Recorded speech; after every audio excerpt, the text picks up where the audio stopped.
and welcome to Santa Rosa de Copan in Honduras. Now, I've been here for 3 days and I crossed over the border from El Salvador to get here.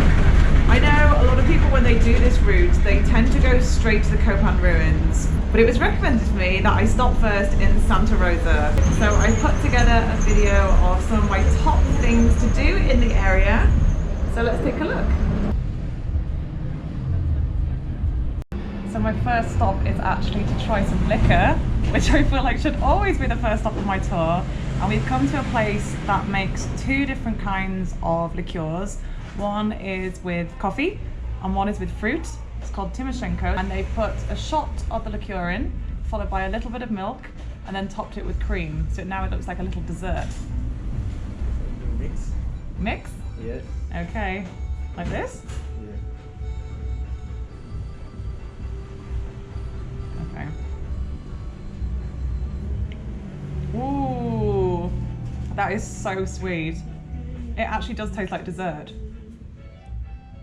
As well as coffee, the area is super famous for its tobacco. And this is actually the Tobacco Museum. It's only been open for a year, but it takes you through the whole process of the manufacturing of tobacco. There's rolling tables for cigars. There's a big shop through there with some pretty fancy cigars by the looks of it. In August this year, there's a big tobacco event here.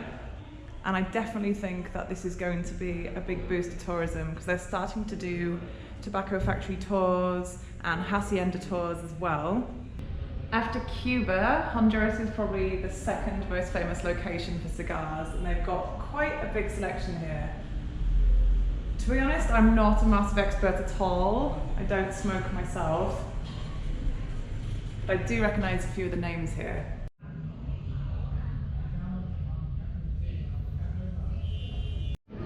This is one of the main parks in the area called La Libertad, and it was made in 1912. And then the cathedral just behind me is obviously one of the focal points. And they actually have quite a few fun events here where they do video mapping, and they put lots of projectors out in the square and project loads of videos onto the cathedral, and the park fills up with people, and it sounds like a really good idea.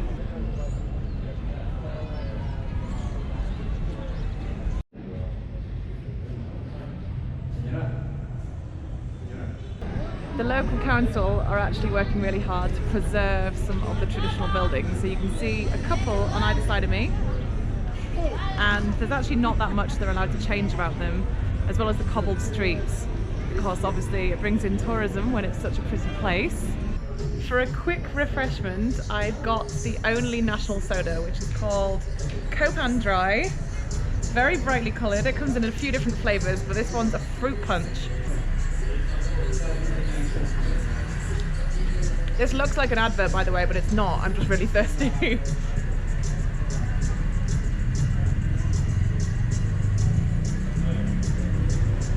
It's very sweet. I don't actually know if it does, but it does taste like it's got quite a lot of D numbers in, but it's good. Now, the whole area is actually pretty famous for its food, and you can do a food tour around the city. And I've actually come to one of the favourite restaurants here, which is called Khalifa's Grill, and it's run by two brothers. They do amazing ribs, amazing burgers. They've got a lot of local beers as well, and it's actually quite a nice atmosphere. There's a lot of people here already, and it's only quite early, so I imagine it's going to be pretty busy later on.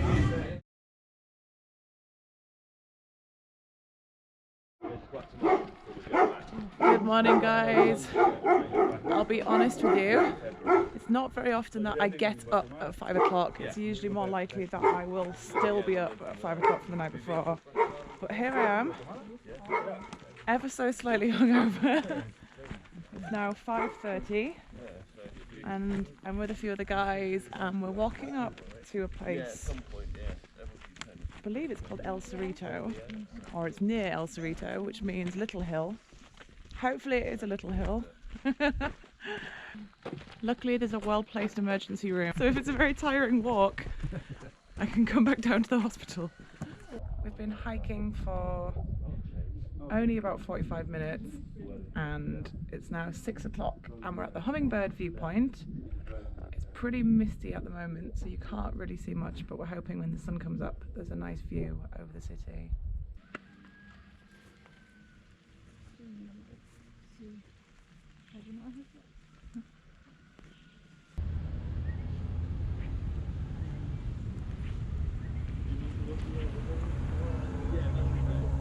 So I had a very early start, so I'm definitely in need of some coffee, although I've been allowed it with milk today. I've come to Teos this morning for my breakfast, which is next to Khalifa's grill where I went last night. And as well as the good coffee, they do some amazing brunches, so I've got a lot in front of me. They've suggested that I try their special twist on the Honduran breakfast. So I've still got the beans and the eggs, plantain, but there's a few different specialties.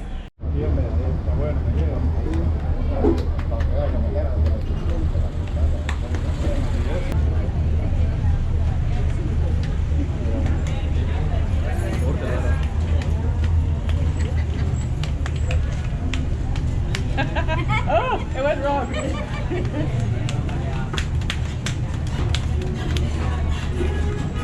Mine seems to be sticking to my hands.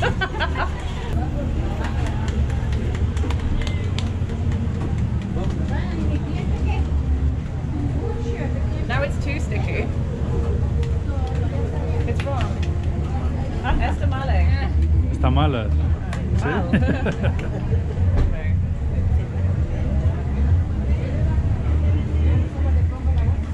I've definitely screwed this up. So this is what it's meant to look like before they cook it. Mine didn't look like that at all.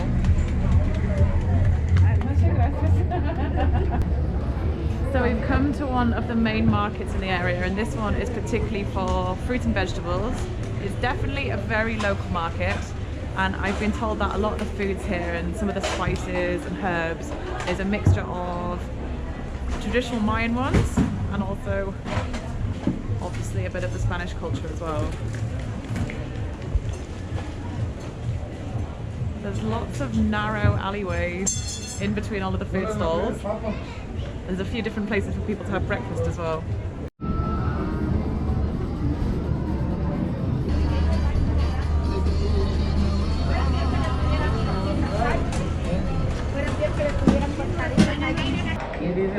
I've just stopped at this stand here, and the gentleman behind me is making bull's testicle ceviche, and then to top it off he's making a soup with the dick.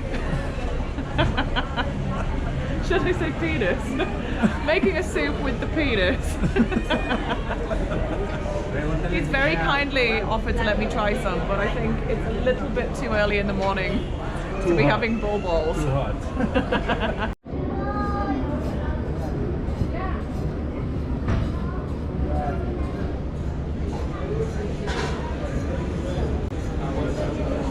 This area is the weekend market. Once again, it's mainly fruits and vegetables, and people harvest during the week and then come here to sell at the weekend. And apparently a lot of restaurants in the area come to get their fresh produce here as well. At the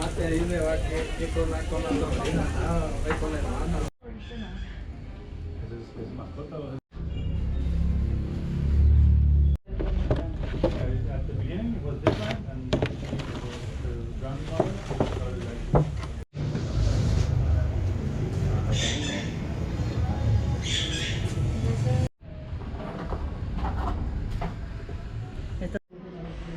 I'm starting my food tour at a place called Doña Olympia, which is a restaurant where they've been cooking cerditos, so a type of roast pork, and they've been doing it a similar way for about 71 years. So the recipe's been passed down from the grandma to the mum and now to the daughter. They get thousands of orders every year, and it's famous all over Honduras, especially at Christmas. They're particularly busy apparently. And they cook the pig in these kilns that you can see behind me. So they've been kind enough to cook some up for us today. So we're gonna go and try some. So this has been marinated for 12 hours before they roast it, and it's served with a type of mandarin and what I'm presuming is a spicy sauce. It's a little bit spicy, but it's like a thick gravy.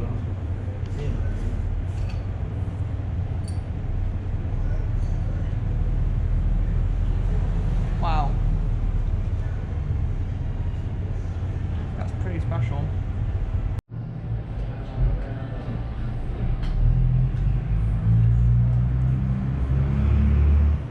It's got an immense flavour. Apparently the oldest pigs that they use are 4 months old, and they said that the younger the pig, the better it maintains the flavour.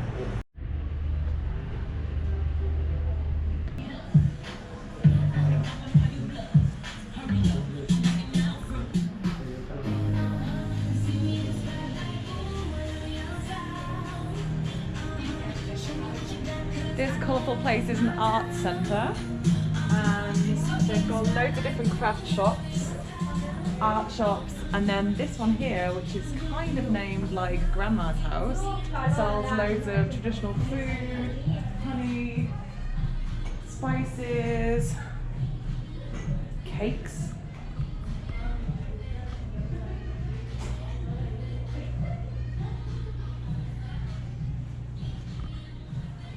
It's quite funny seeing all the traditional stuff and then having Fifth Harmony playing in the background.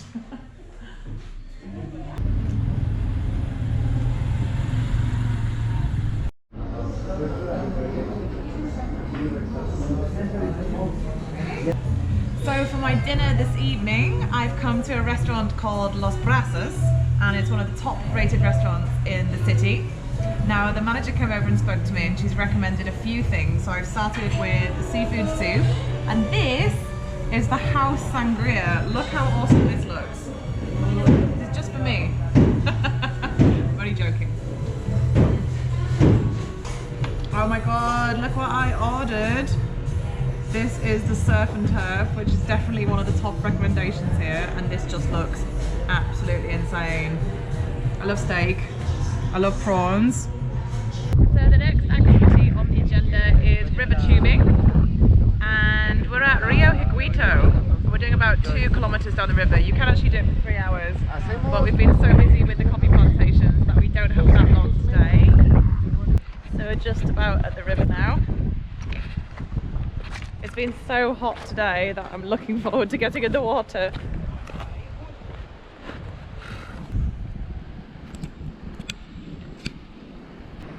We've just set off on the river, and about 20 meters away the first rapids are coming up.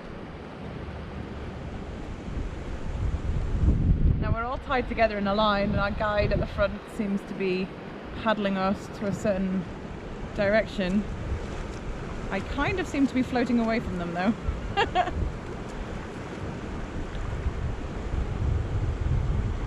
We've been told that we've got to hold on when we go through these rapids. Ooh! Oh my god! Woo! Ah! I already went in!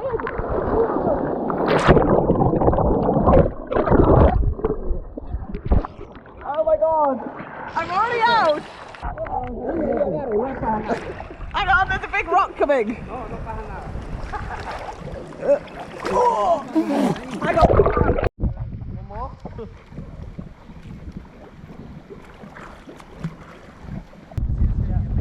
they have a campaign here that every person that they take on the adventure trips during the day, they come along the highways and pick up some rubbish, and then obviously promote it to other people in the area to try and do the same.